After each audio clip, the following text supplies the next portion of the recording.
Google's first branded phone after the Nexus line comes in two variants, Pixel and Pixel XL. So stay tuned as you're about to watch my review on 2016's Pixel XL.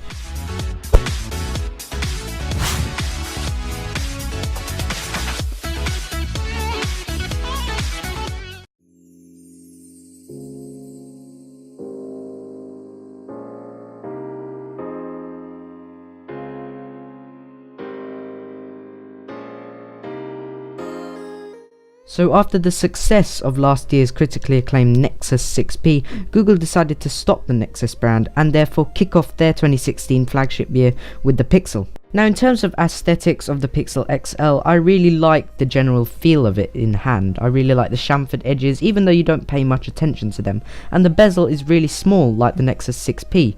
And when you have it in the hand, well, it can be quite slippery at times. Now the Google Pixel XL manages to come in three different colours, black, silver and blue.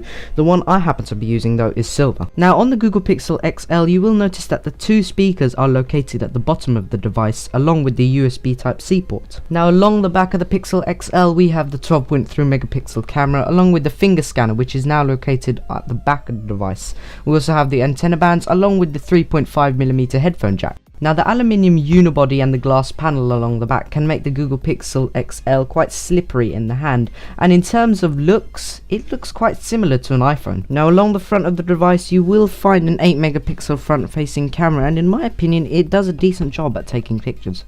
So for all the tech spec heads out there, let's take a look at what the Google Pixel XL has to offer.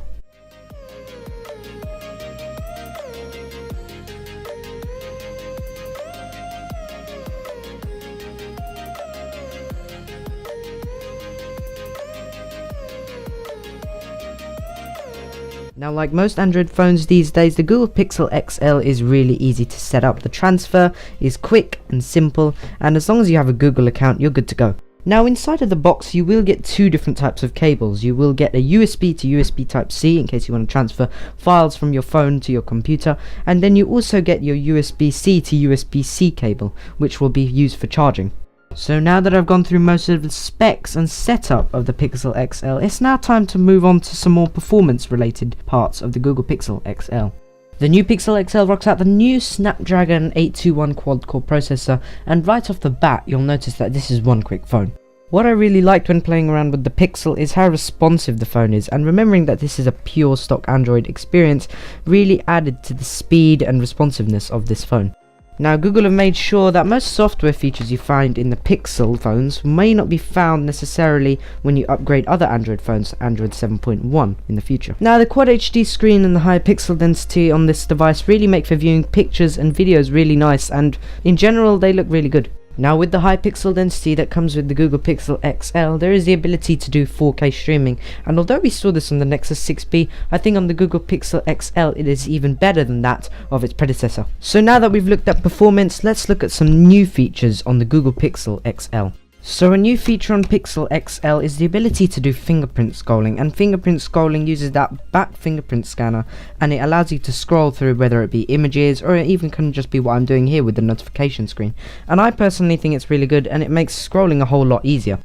Now on the Google Pixel XL and even the smaller Pixel, there is an absence of an SD slot, and like the Nexus 6P there will be no way to expand your external storage. Another big new feature on the Pixel phones is Google Assistant, which is the new and updated version of Google Now on Tap. But essentially this is Google's version of Apple's Siri, Amazon's Alexa and even Microsoft's Cortana, but it is extremely good. What can you do? There are lots of things I can help you with. For example, you can say things like, set a reminder, or remind me to buy milk. To see more, just swipe the options on your screen. What do you think of Siri? She has a nice name. What do you think of Alexa?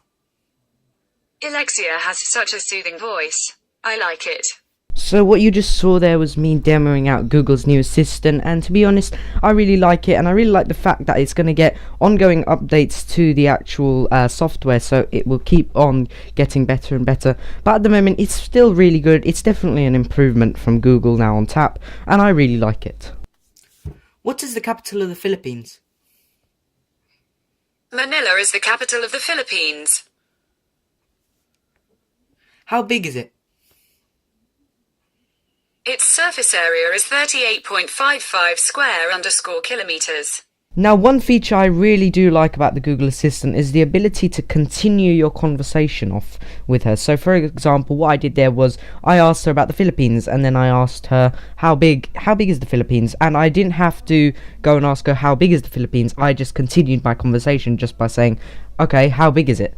And she immediately answered, and this is something that I think is really good about the Assistant, and I really like it. Now, if you manage to pick up any of these Google phones, Google Pixel or Google Pixel XL, you will get dedicated Google support for 3 years, and this is a new feature that Google have done, and I honestly think it's really good. So if you have any problems with your phone or anything you need to troubleshoot, they can try and take over your phone as well and try to get in there and try and fix it, or you can just chat to them about any other problems you have. And I really like the idea of this, and I think it's a good job on Google's part. So as we come to the end of this Pixel XL review, I just want to give you some of my final thoughts on the actual device.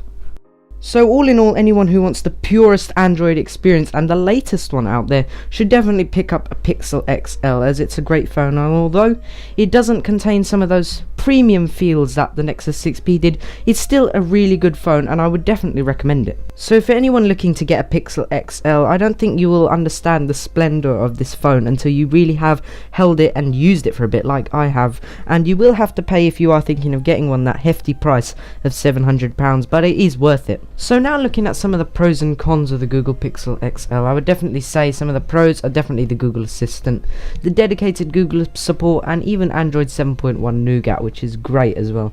I really like the fast charging and how quick it is, because although I didn't show it on camera, it can charge pretty fast, and even the camera quality, and I know I didn't show much of the camera quality, but the camera quality in the 12.3 megapixel camera is great. And finally, moving on to cons, we do have the no SD slot for expandable storage, and this is one thing I'm slightly disappointed about on the device, but you can buy, of course, you can buy the device in your 32 gigabytes and your 128 gigabytes, and then there's the 2 bottom facing speakers, and then there's a price as well, which is a hefty £700. And then you finally have the generic design, and like I said, it does look similar to an iPhone. So these are some of the pros and cons of the Google Pixel XL. So my overall rating of the Pixel XL is going to be a strong 4 out of 5, and thank you guys for watching this review. Be sure to leave a thumbs up on the video, be sure to subscribe, be sure to follow me on Twitter, and remember, stay tuned to my channel because I will have more video reviews and tech videos and gaming videos as well. So thank you guys for watching, and I will see you later.